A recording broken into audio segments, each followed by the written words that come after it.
Hello everyone, welcome to my channel. तो देखो 8 का हम लोग आईसीएसई का केमिस्ट्री पढ़ रहे हैं, एटॉमिक स्ट्रक्चर। एटॉमिक स्ट्रक्चर, ठीक है। तो देखो एटॉमिक स्ट्रक्चर में क्या है जी, तो नेक्स्ट टॉपिक है अपना एटॉमिक नंबर, उसको जेड से रिप्रेजेंट करता है। नेक्स्ट टॉपिक है एटॉमिक नंबर, उसको हम लोग जेड से रिप्रेजेंट करते हैं, ठीक है। तो एटॉमिक नंबर क्या होता है? Number of proton present in the nucleus. तो इसका डेफिनेशन लिख लो, the number of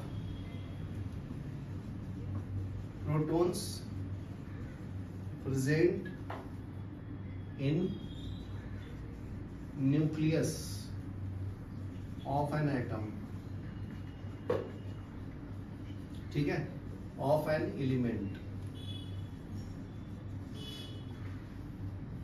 is called its atomic number,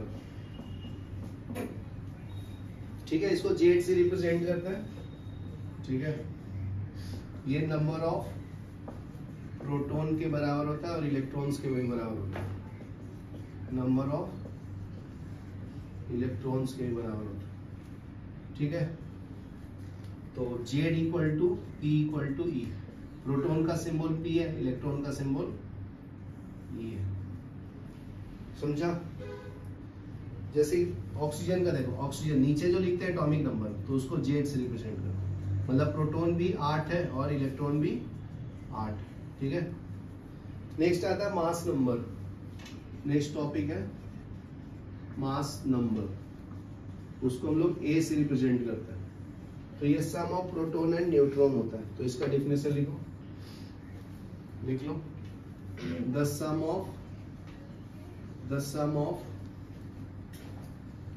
number of protons and number of neutrons present in the nucleus of atom of an element, ठीक है, is called mass number, ठीक है। इसको A से रिप्रेजेंट करते हैं। तो A इक्वल टू क्या है जी, proton plus neutron, sum of proton plus neutron, ठीक है। A क्या है आपका? एटॉमिक मास है। तो ये sum of proton plus neutron होता है, सम ऑफ प्रोटॉन प्लस न्यूट्रॉन। क्या क्लियर है ना? तो अगर सिर्फ न्यूट्रॉन निकालना तो एन इक्वल टू क्या होगा जी, N equal to atomic mass minus proton, ठीक है। इसको इधर ले लेंगे, ठीक है। जैसे कि एग्जांपल समझते हैं, जैसे सोडियम है, सोडियम का एटॉमिक नंबर है 11, एटॉमिक मास है 23, एटॉमिक मास, उसको ए से रिप्रेजेंट करते। और नीचे वाला क्या है? जेड, जेड बोले तो एटॉमिक नंबर, ठीक है। ये P प्लस N होता है। तो फॉर्मूला लिख लो यहाँ पे, A equal to P plus N। A का वैल्यू कितना है? 23, P कितना है? 11 plus N। N equal to क्या आएगा? 23 माइनस 11। तो ये माइनस कर लो, कितना आता है? 12 ना। चलो लिखो, यहाँ पर पॉज करो। देखो ध्यान से सुनो, ये चार्ज भी याद कर लो। प्रोटॉन पे पॉजिटिव चार्ज होता है, इलेक्ट्रॉन पे क्या होगा? नेगेटिव चार्ज, ठीक है ना। न्यूट्रॉन पे क्या चार्ज होगा जी? न्यूट्रल है, ये चार्ज नहीं होता, नो चार्ज। ये पॉइंट याद रखो, इंपॉर्टेंट है,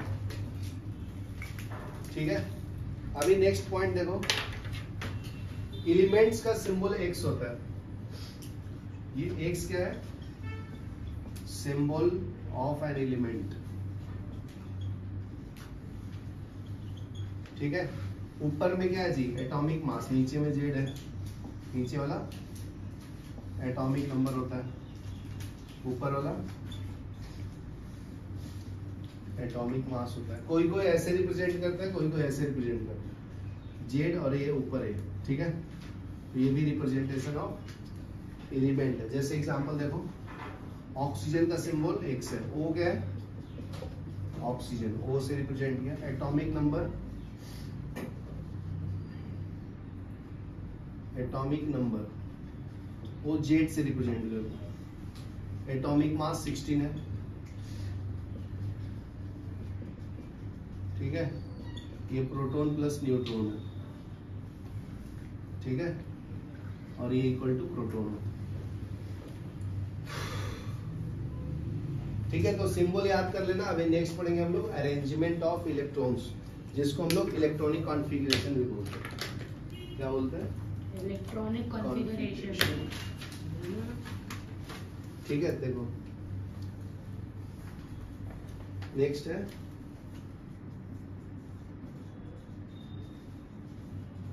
arrangements of electrons around the nucleus of an atom, around nucleus of an atom, ठीक है। तो इसको हम लोग इलेक्ट्रॉनिक कॉन्फ़िगरेशन भी बोलते हैं। तो इसका डिफिनेशन क्या है? The arrangement of electrons in different cell या orbit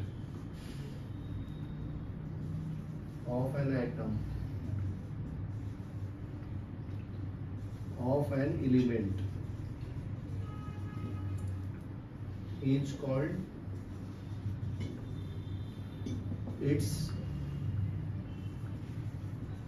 इलेक्ट्रॉनिक कॉन्फ़िगरेशन,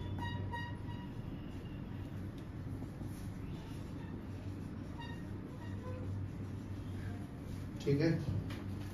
तो फर्स्ट सेल को, ये फर्स्ट ऑर्बिट हो गया, ये सेकंड हो गया, ये थर्ड हो गया, ये फोर्थ हो गया, तो इसको के एल एम एन बोलेंगे। ये फर्स्ट ऑर्बिट, ये सेकंड ऑर्बिट, थर्ड फोर्थ, ठीक है ना। ऑर्बिट्स का नाम है के एल एम एन, ठीक है। यहाँ तक लिखो। फिर मैक्सिमम नंबर ऑफ इलेक्ट्रॉन्स कितना डालते हो एक्सप्लेन करते हैं। यहाँ तक लिखो, फटाफट लिख लो। अभी नेक्स्ट देखो, तो नेक्स्ट क्या है, मैक्सिमम नंबर ऑफ इलेक्ट्रॉन्स कितने डाल सकते हो ऑर्बिट में, उसके बारे में पढ़ना है। तो नेक्स्ट लिखो, maximum number of electrons in each shell और orbit is determined by formula, ठीक है। तो ये फॉर्मूला बहुत इंपॉर्टेंट है, याद रखो, 2n², ठीक है। n क्या, number of shell, where n is number of orbit, n is number of shell, ठीक है। तो k सेल रहेगा जी, तो ये फर्स्ट ऑर्बिट है ना, n का वैल्यू 1 डालना पड़ेगा। तो नंबर ऑफ इलेक्ट्रॉन्स कितना होगा, ये फॉर्मूला में डालेंगे तो 2n², तो 2 इंटू 1 का स्क्वायर, तो 2 इंटू 1, ये क्या आएगा 2। तो फर्स्ट ऑर्बिट का कैपेसिटी क्या है, 2 इलेक्ट्रॉन का। सेकेंड ऑर्बिट को क्या बोलते हैं, के एल, इसको एल सेल बोलते हैं। तो n का वैल्यू 2 डाला है ये फॉर्मूला में। तो सेकेंड ऑर्बिट कैपेसिटी ऐसा भी लिखो, तो हो जाएगा 2 इंटू 2², तो 2 इंटू 4 कितना आएगा 8 ना। नेक्स्ट देखो के एल एम, उसको एम सेल बोलते हैं, n इक्वल टू 3 आएगा। तो थर्ड ऑर्बिट कैपेसिटी ये क्या आएगा 2 इंटू 3², तो 2 इंटू 9 कितना आएगा 18, बराबर ना। उसी तरह से फोर्थ ऑर्बिट कैपेसिटी निकालो, फोर्थ ऑर्बिट कैपेसिटी, तो ये 2 इंटू 4 का स्क्वायर, तो 2 इंटू 16 कितना आ रहा है 32 समझा ना। हाँ सर।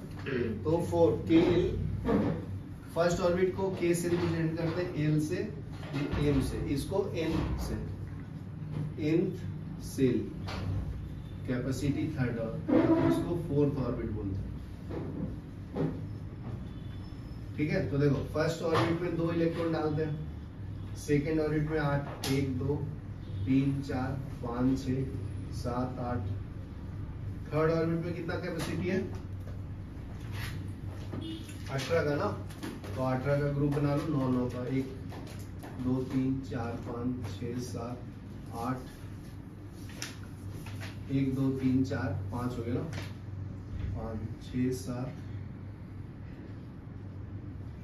कितना ग्रुप बन गया, 1 2 3 4 5 6 7 8 9, ये 9 का ग्रुप हो गया।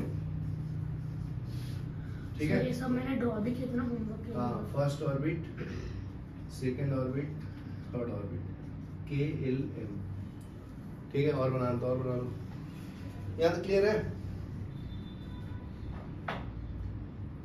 ठीक है, तो पहले बोर्स ब्यूरी स्कीम फॉर्मूला बोलते हैं इसको। ये जो फॉर्मूला है बोर्स ने दिया था, बोर ब्यूरी फॉर्मूला।